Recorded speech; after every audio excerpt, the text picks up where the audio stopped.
नमस्कार, मैं आपके साथ अंकित मिश्रा और आप देख रहे हैं TV 27 news. Bharatiya Janata party का आज स्थापना दिवस है और इसको लेकर के देश भर के अलग अलग हिस्सों में कार्यक्रम भी आयोजित किए गए हैं। बीजेपी मुख्यालय में आज एक कार्यक्रम आयोजन किया गया है और इस आयोजित कार्यक्रम की शुरुआत सुबह 10 बजे से होगी। दरअसल जेपी नड्डा बीजेपी अध्यक्ष कार्यक्रम में मौजूद रहेंगे। स्थापना दिवस के मौके पर बीजेपी का ये बड़ा कार्यक्रम आज राजधानी दिल्ली में भी देखने को मिलेगा।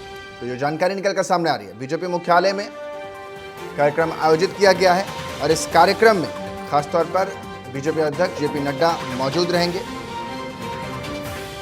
तो आज ये बड़ा कार्यक्रम भारतीय जनता पार्टी का स्थापना दिवस आज और स्थापना दिवस को लेकर के कार्यक्रम रखे गए हैं अलग अलग जगहों पर।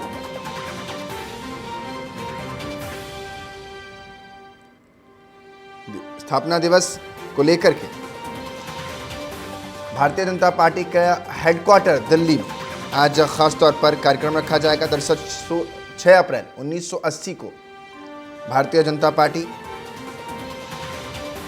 का फाउंडेड दिन है, यानी स्थापना दिवस है और आज इसी को लेकर के खास कार्यक्रम राजधानी में देखने को मिलेगा। पार्टी की मध्य प्रदेश की इकाई इस बार स्थापना दिवस को यादगार बनाना चाहती है। यही कारण है कि इस दिन लगभग 1 लाख लोगों को पार्टी में शामिल करने का लक्ष्य मध्य प्रदेश में जहां रखा गया है, तो वहीं दिल्ली में भी भाजपा का मुख्यालय सज कर तैयार है। भाजपा के स्थापना दिवस के मौके पर राज्य के बूथ स्तर कार्यक्रम होंगे। तमाम लोग जो हैं इसमें वो शामिल होते हुए नजर आएंगे। तो ये बड़ी जानकारी आपको दे रहे हैं। बीजेपी का स्थापना दिवस आज और इसी को लेकर तैयारियां जोरों पर।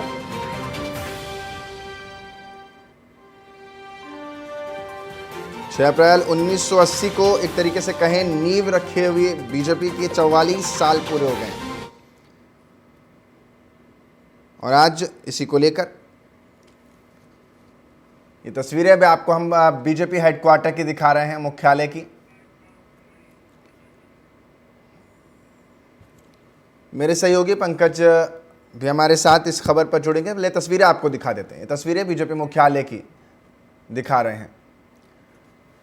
मेरे सहयोगी पंकज ज़्यादा जानकारी के साथ हमारे साथ जुड़ गए हैं। पंकज, आज खासतौर पर तैयारी राजधानी दिल्ली में भी देखी जा रही है और देश के अलग अलग हिस्सों में भी इसको यादगार बनाने की कोशिश। मध्य प्रदेश में खास इंतजाम, क्या कुछ दिल्ली में आज इंतजाम देखे जा रहे हैं? बिल्कुल, बेशक।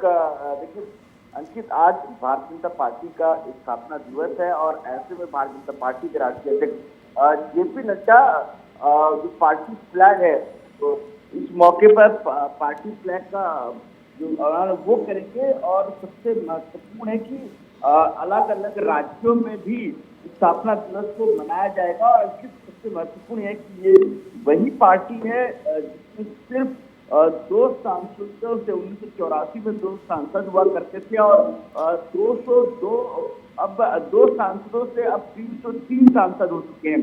तो कहना है कि सबसे बड़ी पार्टी का खिताब तो भारतीय जनता पार्टी के पास है और ऐतिहासिक कार्यक्रम जो है वो आज मनाया जा रहा है, अलग अलग जगहों पर मनाया जा रहा है। 45वां स्थापना दिवस भारतीय जनता पार्टी अपना मना रही है और इसको लेकर के कई प्रदेशों में भी खासा अभियान चलाए जा रहे हैं, जिसमें 1 लाख लोग मध्य प्रदेश में शामिल करेंगे, भारतीय जनता पार्टी का दामन थाम लेंगे। बिल्कुल, बेशक। देखिए, लगातार अलग अलग जगहों पे अभियान चल रहा है, अलग अलग कार्यक्रम हो रहे हैं। अगर सबसे महत्वपूर्ण बात किया जाए तो सब अलग अलग जगहों पे कार्यक्रम है और ऐसे वक्त में स्थापना दिवस का कार्यक्रम है कि जब चुनाव भी है, में लगातार जो पार्टी का सक्सेस रेट और पार्टी की बेहतर काम की है वो लोगों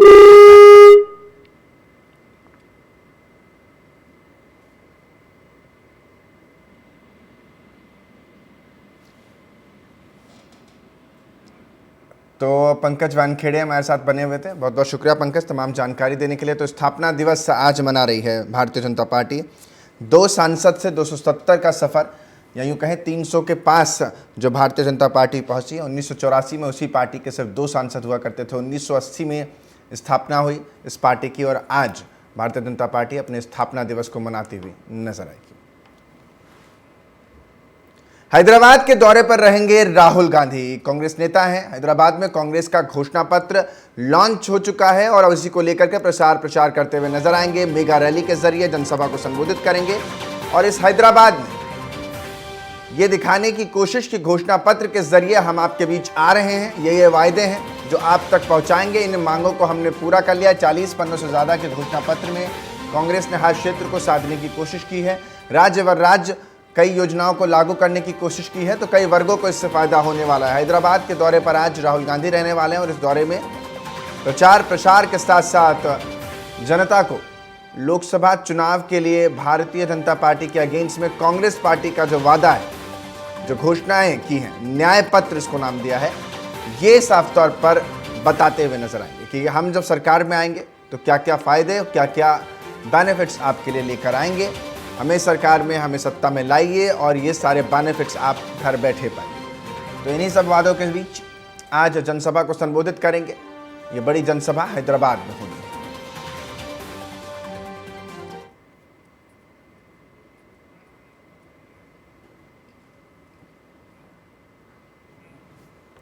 मेरे सहयोगी खुशबू सिंह ज्यादा जानकारी के साथ फोन लाइन पर हमारे साथ जुड़ गए हैं। खुशबू, आज का ये कार्यक्रम कितने बजे से इस कार्यक्रम की शुरुआत होगी और राहुल गांधी कितने बजे जनसभा को संबोधित करते हुए नजर आएंगे हैदराबाद में?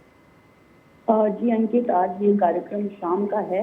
आज तेलंगाना के तुक्कूड़ा में चुनावी जनसभा कर रहे हैं राहुल गांधी और ये इस सभा में सीएम रेवंत रेड्डी जो है उनके भी मौजूद होने का है कि वो भी आ सकते हैं। और कल शाम को वो पहुंच गए तुक्कूड़ा में। रेवंत रेड्डी ने वहाँ की जो व्यवस्थाएं हैं राहुल गांधी के आने को लेकर, वो उन सारी व्यवस्थाओं का जायजा लिया और ऐसा कयास लगाया जा रहा है कि जनसभा में लगभग 10 लाख लोग पहुंचेंगे। सीएम जो रेवंत रेड्डी हैं, उन्होंने अपने पार्टी के कार्यकर्ताओं को ये लोगों को ले आने के लिए और भीड़ इकट्ठा करने के लिए भी कहा हुआ है। भीड़ इकट्ठा करने के लिए भी कहा हुआ है और जिसका जिक्र लगातार राहुल गांधी करते हुए नजर आए, न्याय जो घोषणा पत्र जारी किया हुआ है, उसको देखते हुए क्या लगता है कि हैदराबाद की जनता अपना पाएगी और कांग्रेस को फिर से वापस सत्ता में वापसी करवा पाएगी?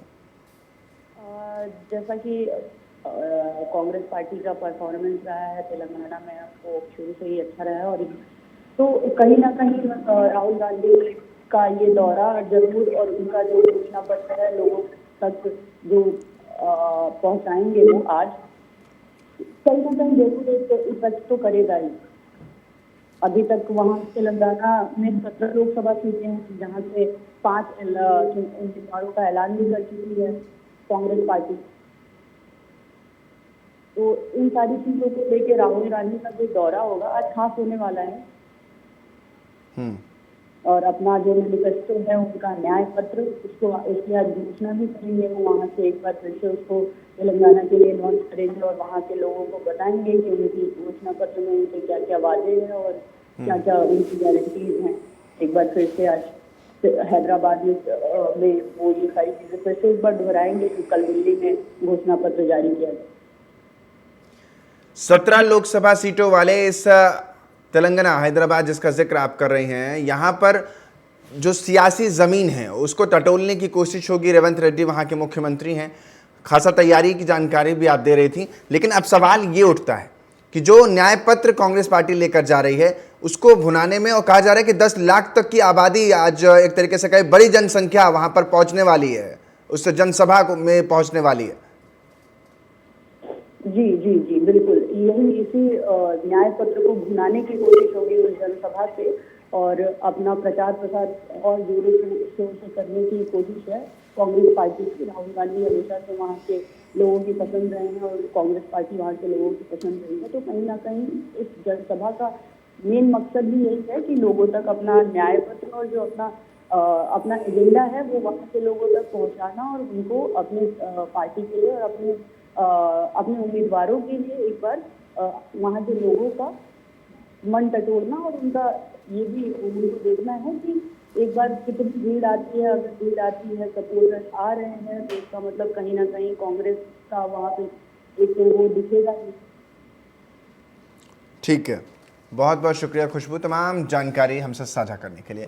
प्रधानमंत्री मोदी का यूपी और राजस्थान का तूफानी दौरा आज होने जा रहा है। राजस्थान के पुष्कर में जहां जनसभा को संबोधित करेंगे, तो यूपी के सहारनपुर में भी पीएम मोदी की जनसभा होगी। सहारनपुर के राधा स्वामी सत्संग भवन में जनसभा को संबोधित करते हुए नजर आएंगे। प्रधानमंत्री नरेंद्र मोदी लगातार लोकसभा चुनाव की तैयारियों के बीच एक के बाद एक ताबड़तोड़ रैलियां करते हुए नजर आ रही है भारतीय जनता पार्टी। और इसी में खासतौर पर प्रधानमंत्री नरेंद्र मोदी पहले राजस्थान और फिर उत्तर प्रदेश में जनसभा को संबोधित करेंगे आज।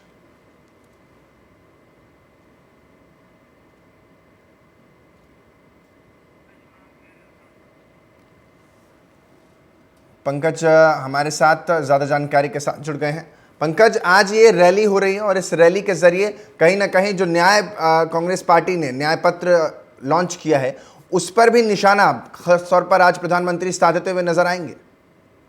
बिल्कुल, बेशक अंकित, देखिए प्रधानमंत्री मोदी लगातार उन तमाम मुद्दों को लेकर चर्चा करते नजर आते हैं कि कल भी हमने देखा जब प्रधानमंत्री मोदी राजस्थान में चुनावी दौरे पर थे, उन्होंने भी कई अहम मुद्दों को लेकर चर्चा की और कांग्रेस की रणनीति, किस तरह ने कांग्रेस ने काम किया, इस तमाम मुद्दों को लेकर चर्चा हुई। लेकिन अब माना जा रहा है कि आज जिस तरह से न्याय जो पत्र कांग्रेस पार्टी ने लेके आई है, उसको लेकर जरूर सांसद बात की है। प्रधानमंत्री मोदी भी उस बात को आगे बढ़ाते जरूर अपनी बात रखते हुए करें। लेकिन सबसे महत्वपूर्ण है कि प्रधानमंत्री मोदी का तीन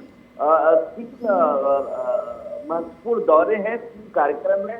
सहारनपुर, उसके अलावा दूसरा जो है वो अजमेर में रहेंगे प्रधानमंत्री मोदी। अजमेर में भी जनसभा को संबोधित करेंगे 2:30 बजे के आसपास। उसके अलावा रोड शो जो महत्वपूर्ण होता है गाजियाबाद के लिए, जहाँ पे अतुलगढ़ के आसपास, तो कहने के प्रधानमंत्री लगातार रोज 3-3, 4-4 जनसभा और रोड शो को संबोधित करते नजर आ रहे हैं। और स्वाभाविक सी बात है, प्रधानमंत्री मोदी ने जो लक्ष्य 4 पार का है उसको पूरा करने के लगातार प्रयास करते नजर आ रहे हैं। ठीक है पंकज, बहुत बहुत शुक्रिया तमाम जानकारी हमसे साझा करने के लिए। उत्तराखंड लोकसभा चुनाव से जुड़ी हुई बड़ी अपडेट सामने आ रही है। कांग्रेस ने अपनी स्टार प्रचारकों की सूची जारी कर दी है। कांग्रेस राष्ट्रीय अध्यक्ष मल्लिकार्जुन खड़गे का नाम इसमें शामिल है। प्रियंका गांधी, राहुल गांधी भी देवभूमि पहुंचने वाले हैं। तो यानी ये वो स्टार प्रचारक हैं जो देवभूमि पहुंचेंगे। स्टार प्रचारकों की लिस्ट जारी कर दी गई है। मल्लिकार्जुन खड़गे का नाम इस सूची में शामिल है। प्रियंका गांधी, राहुल गांधी का भी नाम शामिल है। प्रियंका गांधी वाड्रा का नाम भी इसमें शामिल है। मल्लिकार्जुन खड़गे जो कांग्रेस अध्यक्ष हैं, वो भी देवभूमि में प्रचार करते हुए नजर आएंगे। 5 सीटें हैं उत्तराखंड में लोकसभा की। इन 5 सीटों को साधने की कोशिश हर पार्टी अलग अलग तरीके से कर रही है। पहाड़ प्रदेश और यहाँ के मुद्दे भी अनेक, तो अनेक मुद्दों में मैदानी इलाकों के मुकाबले पहाड़ों के जो मुद्दे हैं वो बेहद अलग हैं। मैनिफेस्टो में भी जो इनका घोषणा पत्र कांग्रेस पार्टी का जारी कल हुआ है, उसमें भी पहाड़ प्रदेश को लेकर के कई योजनाओं की बात कही गई है। नौकरी जो सबसे बड़ा मुद्दा है, उसको लेकर के बात कही है। न्याय योजना के तहत कई ऐसे प्रावधान करने का जिक्र भी किया गया है कानून में, जिससे कि जो पिछड़ा वंचित जातियां हैं उनको भी न्याय मिल सके। सिर्फ इतना ही नहीं, हर व्यक्ति विशेष को इस योजना में शामिल किया गया, यानी इस घोषणा पत्र में शामिल किया गया। तो साफ तौर पर घोषणा पत्र लॉन्च होने के बाद प्रचार के लिए देवभूमि में ये तमाम चेहरे शामिल होंगे। विपिन नागी हमारे साथ ज़्यादा जानकारी के साथ जुड़ गए हैं। विपिन, प्रियंका गांधी हों, राहुल गांधी हों या फिर मल्लिकार्जुन खड़गे, तमाम जो बड़े शीर्ष नेता हैं, स्टार प्रचारक हैं, वो भी अब देवभूमि में नजर आएंगे प्रचार करते हुए। बिल्कुल अंकित, जिस तरह से कांग्रेस का भी अब स्टार प्रचारकों का सिलसिला शुरू हो चुका है, क्योंकि सबसे बड़ी बात आपको बता दें, बीजेपी ने भी ये सबसे अपने दिग्गज नेता जो इतने भी बड़े केंद्र सरकार से हो या बड़े बड़े जो दिग्गज बीजेपी से कहलाते हैं, वो सब नेता पूरे उत्तराखंड में आकर उन्होंने अपने स्टार प्रचारकों के बेस पे बीजेपी से वोट मांगे। अब कहीं ना कहीं कांग्रेस की अब बारी शुरू हो गई है और जल्द जो है अब स्टार प्रचारक चाहे राहुल गांधी हो, चाहे मल्लिकार्जुन खड़गे हो या तमाम बड़े दिग्गज चेहरे जो, चाहे प्रियंका गांधी, चाहे तमाम दिग्गज चेहरे जो कांग्रेस के हैं, वो अब उत्तराखंड में आने शुरू हो जाएंगे और लगातार 19 अप्रैल से पहले, वोटिंग से पहले ये सारे चेहरे जो है उत्तराखंड के अंदर बड़े बड़े शहरों में नजर आएंगे, रोड शो और तमाम जन रैलियां और जनसभाएं करते नजर आएंगे और अपने कांग्रेस के लिए वोट मांगते नजर आएंगे। और सबसे बड़ी बात आपको बता दें, जो एक विशेष मुद्दे हैं उत्तराखंड के, उन मुद्दों को लेकर जो है कांग्रेस भी अपनी ओर से पूरी तैयारी करके अब सामने आएगी और रोड शो और तमाम चीजों को लेकर जो है अब नए नए मुद्दों के साथ साथ जो है यहाँ पर अब जो वोट मांगे जाएंगे। और सबसे अहम बात जो देखने की ये मिलेगी कि आखिर रोड शो में या जितनी जनसभाएं होंगी इसमें कितनी जनता जुट पाएगी, क्योंकि दुर्गम क्षेत्र विपिन, इन सब के बीच जनता का जुड़ाव और जनता से लगाव दो हरी पार्टियां चाहती हैं, लेकिन जो कल न्याय पत्र जारी किया गया यानी घोषणा पत्र, जिसको न्याय पत्र कांग्रेस ने नाम दिया है, उसमें पहाड़ प्रदेशों के भी मुद्दे भी शामिल हैं। तो कितना इस मुद्दों के साथ वहां यानी खासतौर पर उत्तराखंड के लोग जुड़ पाते हैं? आगे सबसे बड़ी बात बताएं कि उत्तराखंड के जो लोग हैं वो सबसे बड़ी जो जन समस्याएं हैं, जो क्षेत्र समस्याएं या जो प्रदेश की समस्याएं हैं, उनके साथ साथ उनके घर की समस्याएं जो हैं, चाहे बेरोजगारी हो या तमाम घर से जुड़ी हुई आर्थिक व्यवस्थाएं हैं, उन सबको लेकर कहीं ना कहीं अपने अपने मुद्दों को लेकर कई सालों से नहीं, कई समय से जो है लगातार जूझती आ रही है। 2000 में ये उत्तराखंड बन गया था, उसके बाद से जो दुर्गम क्षेत्रों की समस्या है वो लगातार अभी भी बनी हुई है। कई क्षेत्रों में जो है अभी भी बिजली, पानी और सड़कों की व्यवस्थाएं नहीं है, जो उनके लिए मेन मुद्दे हैं। और सबसे बड़ी बात इसके साथ साथ ये भी है कि यहाँ पर बेरोजगारी, जो यहाँ का पहाड़ी जो युवक है, जो एक बेरोजगार युवक है, वो आज भी बाहर जाके नौकरी करता है, क्योंकि पहाड़ में कहीं ना कहीं रोजगार नहीं है, कहीं ना कहीं बेरोजगारी बनी हुई है, वो समस्याओं से जूझ रहा है। तो वो कहीं ना कहीं इन मुद्दों को लेकर एक सामने आएगा और अपनी जन समस्याएं, चाहे वो दिग्गज नेता विपक्ष के हो चाहे पक्ष के हो, सबके सामने रखता है। अब देखने वाली बात ये रहेगी कि कांग्रेस कितना भुना पाएगी ये पूरे मुद्दों को लेकर, और बीजेपी ने कितना भुनाया और कितना भुना सकती है आगे। क्योंकि सबसे बड़ी बात इसमें देखने वाली बात ये भी रहेगी कि आखिर अब जो 19 अप्रैल को वोट बैंक जो वोट होगा, उसमें जो यहाँ पर जो लोग, जो जनता है, वो किस तरह से वोट देगी और किसको, चाहे बीजेपी हो या कांग्रेस हो या अन्य दलों को, किस तरह से ले जाएंगे। जी ठीक है विपिन, बहुत बहुत शुक्रिया तमाम जानकारी देने के लिए। सीएम योगी का आज कार्यक्रम प्रस्तावित है, जहां वो 3 जगहों पर आज जनसभा करते हुए नजर आएंगे। बेहद हैक्टिक शेड्यूल, सहारनपुर में रैली करेंगे, संबोधित करेंगे, तो वहीं बिजनौर में भी सीएम योगी की जनसभा प्रस्तावित है। नगीना में भी सीएम योगी की जनसभा आज होनी है। 3 जनपदों में आज रहने वाले हैं सीएम योगी आदित्यनाथ। मुख्यमंत्री का एक के बाद एक 3 कार्यक्रम होने वाला है। नगीना, सहारनपुर और ये तमाम जो स्टेट्स हैं, स्टेट्स के अंदर जो ज़िले हैं, इन सभाओं के ज़रिए ज़्यादा से ज़्यादा लोगों तक पहुंचने की कोशिश है। सहारनपुर में भी यही कुछ करते हुए नज़र आएंगे। सहारनपुर की स्थिति जो ये है कि देवबंद जैसे इलाके हैं, भारतीय जनता पार्टी जहां पर लगातार कोशिश कर रही है आगे बढ़ने की।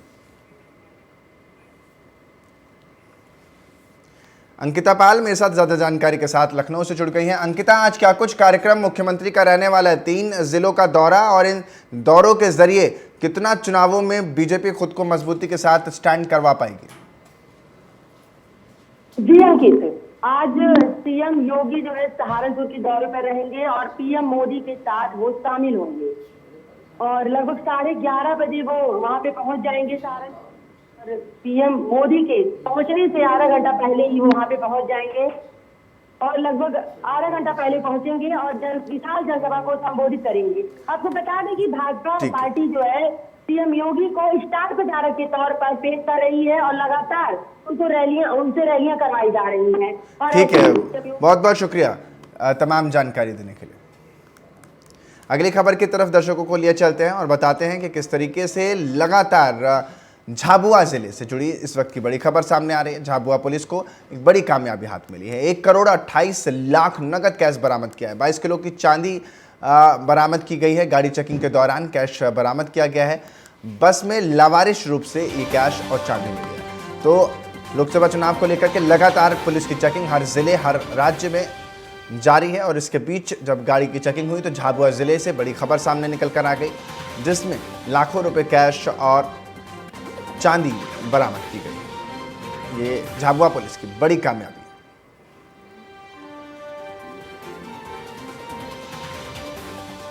1 करोड़ 28 लाख नगद इसमें कैश बरामद किया गया है।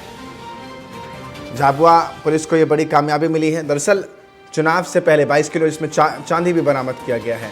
तो दरअसल लगातार हर राज्य दर राज्य इसी तरीके से चेकिंग अभियान चलाए जा रहे हैं। संदिग्ध वाहनों पर जांच पड़ताल की जा रही। हर वाहन को स्टेट के अंदर हो या स्टेट के बाहर जाने की कोशिश हो, यानी राज्य के अंदर आना हो, राज्य के अंदर से बाहर के राज्य में जाना हो, इन सभी चेक पोस्ट पर नाकेबंदी करके लगातार गाड़ियों को, संदिग्ध वाहनों की जांच की जाती है और उसके बाद ही लोगों को छोड़ा जाता है। चुनावों में इन पैसों का इस्तेमाल ना हो किसी भी तरीके से, ब्लैक मनी इस चुनाव में कोई खपा ना पाए, इसकी कोशिश करती हुई हर राज्य की पुलिस और प्रशासन अलर्ट मोड पर होकर काम करता नजर आ रहा है। तो साफ तौर पर झाबुआ से ये बड़ी खबर।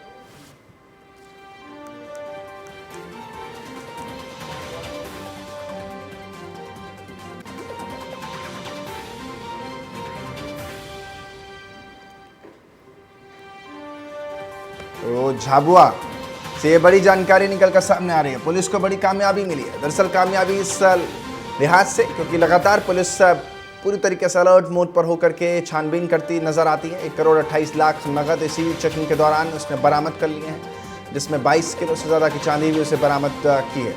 खासतौर पर चेकिंग अभियान चलाया जा रहा है। लोकसभा चुनाव में किसी प्रकार की कोई व्यक्ति विशेष या दल किसी भी प्रकार से पैसों की हेराफेरी हो या लोक लुभावन चीज़ें दे करके या गिफ्ट करके लोगों से वोट ना पा सके, इसके लिए कोशिश करती नज़र आ रही है। और ये देखिए तस्वीरें हम आपको दिखा रहे हैं।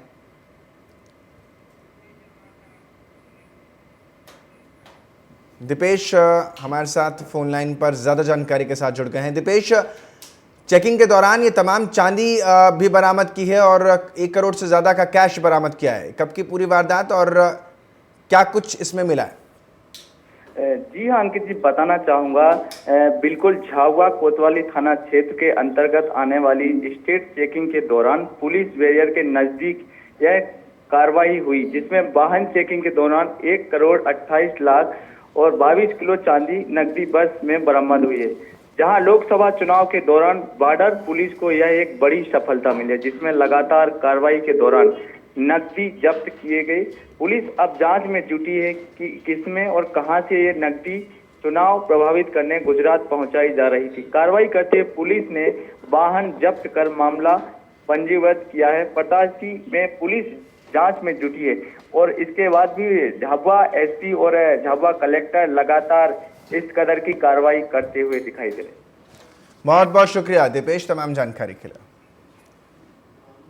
उमरिया में घोघरी बैरियल पर एसएसटी टीम ने वाहन चेकिंग के दौरान एक कार से 1 लाख से ज़्यादा नकदी बरामद की है। कार मालिक से पूछताछ करने पर वो पैसे का कोई रिकॉर्ड नहीं दिखा सका। एसएसटी टीम ने कार से मिले पैसों को जब्त कर मामले की जांच शुरू कर दी है।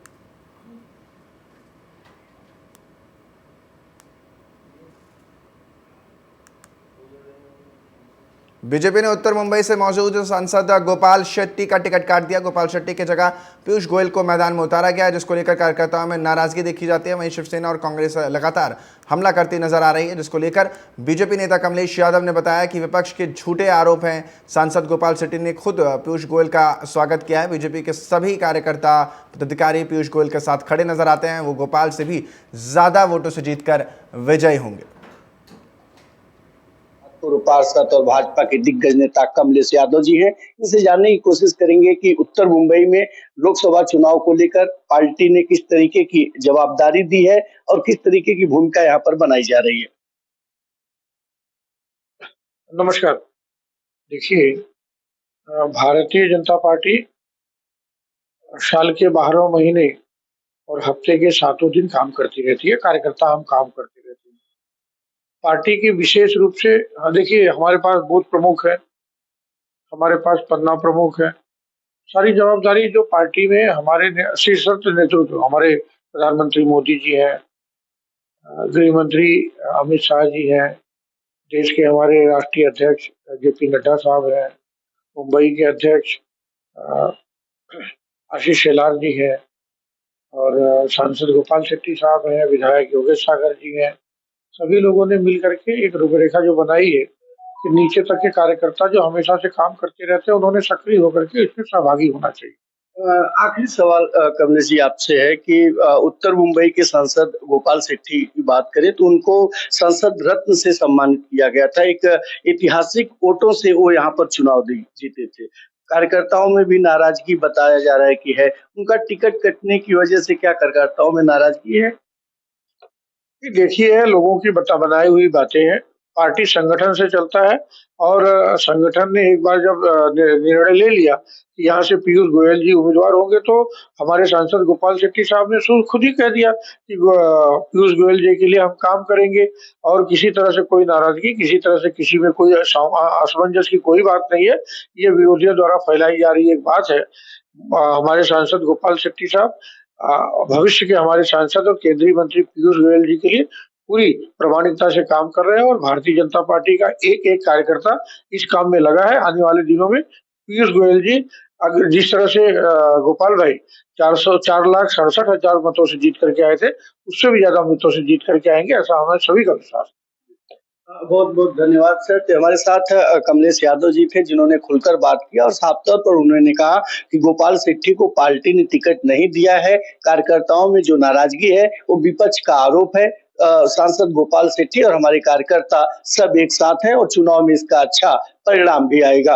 वीडियो जर्नलिस्ट फैयाज के साथ मुरारी सिंह, टीवी 27 न्यूज, मुंबई। फिलहाल वक्त हो चला एक छोटे से ब्रेक का। बने रहना हमारे साथ, देखते रहिए टीवी 27 न्यूज।